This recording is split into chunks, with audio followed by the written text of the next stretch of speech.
आज के टाइम पे पानी पे रहने वाली सबसे बड़ी जीव है ब्लू व्हेल।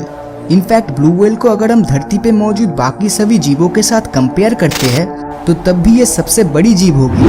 हमारी धरती 450 करोड़ साल पुरानी है और क्या इतने लंबे अरसों में सिर्फ ब्लू व्हेल ही सबसे बड़ी जीवित प्रजाति है?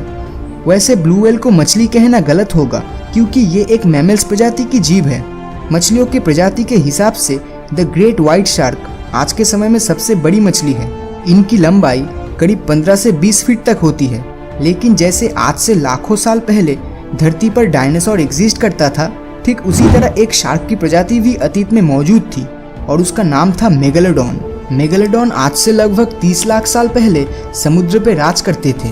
इसकी लंबाई 60 फीट और इसका जबड़ा करीब 3 मीटर का होता था, जो कि एक इंसानी शरीर से काफी ज्यादा बड़ा था। मेगालोडॉन की इस जबड़े में लगभग 270 नुकीले दांत थे। इनके जबड़े में दांत 5 लाइन में होता था और इन दांत की लंबाई 3 से 7 इंच की होती थी। और आपको जानकर हैरानी होगी कि अगर किसी दुर्घटना में मेगालोडॉन का दांत टूट जाता है तो नया दांत निकलने में सिर्फ 1 से 2 दिन का समय लगता था। मेगालोडॉन अपने शिकार को मुंह से दबोचते समय शिकार पर जो प्रेशर क्रिएट करता था वो करीब 10 टन के बराबर था, जो एक कछुए के शेल को भी आसानी से तोड़ सकता है। इनका वजन करीब 100 टन के आसपास होता था। मेगालोडॉन शार्क इतना बड़ा था कि इनको हर रोज भारी मात्रा में खाने की जरूरत पड़ती थी। साइंटिस्टों की माने तो इनको हर दिन लगभग 1 टन जितना खाना चाहिए होता था, जो मेगालोडॉन समुद्र के व्हेल, सी काऊ या फिर सी लायन जैसी जीवों को खाकर अपने हर दिन की जरूरतों को पूरी करता था। मेगालोडॉन के बच्चों का वजन 2 से 3 टन और लंबाई 10 फीट का होता था और इनका जन्म समुद्र के उन इलाके में होता था जहां पर पानी की मात्रा काफी ज्यादा थी, क्योंकि जिंदा रहने के लिए इन मछलियों को ज्यादा से ज्यादा पानी की जरूरत होती थी। इसी वजह से मेगालोडॉन शिकार करने समुद्र के किनारे पे नहीं जाते थे, क्योंकि इन जीवों का आकार बहुत ज्यादा बड़ा था और पानी का लेवल कम होना मतलब इनके लिए जानलेवा खतरे के बराबर था। तो इतनी बड़ी और शक्तिशाली प्रजाति होने के बावजूद ये मेगालोडॉन विलुप्त कैसे हो गया? क्योंकि डायनासोर्स जैसे जीवों के खत्म होने के पीछे भी एक बहुत बड़े एस्टेरॉयड का हाथ था। लेकिन मेगालोडॉन के साथ आखिर ऐसा क्या हुआ था? मेगालोडॉन के विलुप्त होने का कारण आज भी ठीक तरह से पता नहीं चल पाया है। इनके विलुप्त होने को लेकर बहुत सी थ्योरीज निकली है, लेकिन एक थ्योरी जिसको सबसे ज्यादा आइडियल माना जाता है वो मैं आपको बताने जा रहा हूँ। उस थ्योरी के मुताबिक समय के साथ साथ नए प्रजाति के समुद्री जीव एवोल्यूशन के चलते उत्पन्न होने लगे और समुद्र पर मछलियों की संख्या बहुत ही तेजी से बढ़ने लगी और इन छोटी मछलियों को बड़े शार्क्स खा रहे थे। मेगालोडॉन भले ही आकार में बहुत बड़ा था, लेकिन इनकी आबादी उन व्हाइट शार्क से काफी कम थी और ये वही समय था जब व्हाइट शार्क की आबादी बहुत ही तेजी से बढ़ रही थी। आज से 30 लाख साल पहले समुद्र के ज्यादातर हिस्से का टेम्परेचर काफी ठंडा था और इन मेगालोडॉन के जिंदा रहने के लिए वार्म वेदर कंडीशन ही आइडियल था, क्योंकि इन मेगालोडॉन के लिए ठंडे इलाके में जिंदा रहना काफी ज्यादा मुश्किल था। इसलिए जैसे जैसे ठंडी बढ़ती गई ये मेगालोडॉन समुद्र के गर्म इलाके में चली गई, लेकिन वो मछलियाँ तो उस ठंडे इलाके में ही रह गई और उस समय गर्म इलाके में बहुत ही कम छोटी मछलियाँ हुआ करती थी। मतलब मेगालोडॉन प्रजाति के लिए खाना कम पड़ रहा था और मेगालोडॉन को भूख लगने पर ये अपने ही प्रजाति के छोटे बच्चों को भी खा लेती थी। तो इसी तरह से मेगालोडॉन की प्रजाति पूरी तरह से खत्म हो गई।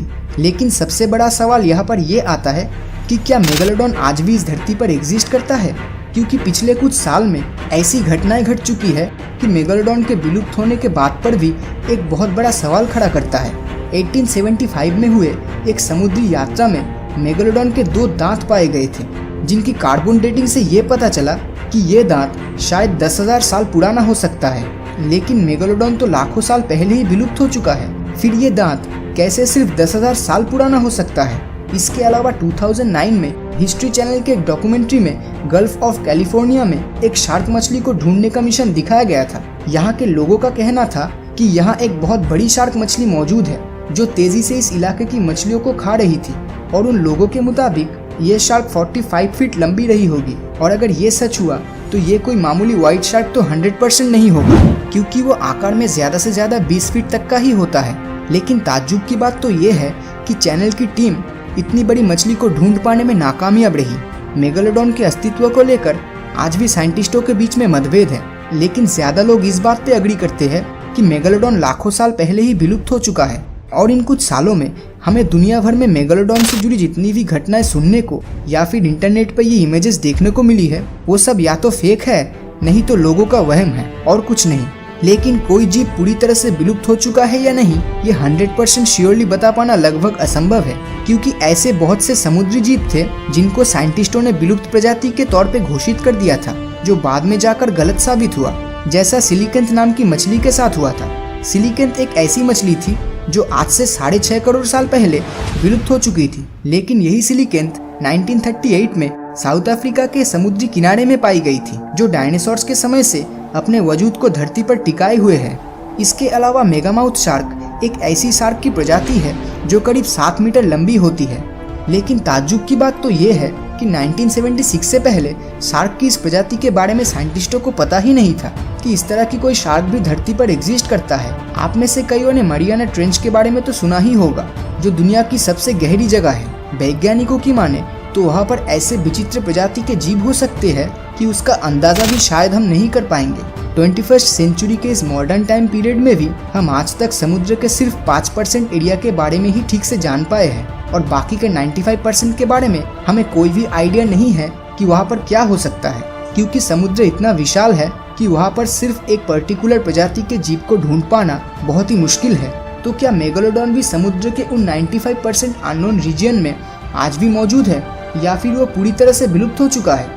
तो इस मामले में आपकी क्या राय है, नीचे कमेंट करके ज़रूर बताएं। और अगर ये वीडियो आपको अच्छा लगा हो तो इस वीडियो को लाइक और अपने दोस्तों के साथ शेयर करना मत भूलना। और अगर अभी तक आपने हमारे चैनल को सब्सक्राइब नहीं किया है तो सब्सक्राइब करके नोटिफिकेशन बिल को ऑन कर दीजिए, क्योंकि मैं ऐसी ही वीडियोस हर हफ्ते लाता रहता हूँ। तो मिलता हूँ आपसे अगले वीडियो में, और हमेशा की तरह थैंक्स फॉर वॉचिंग।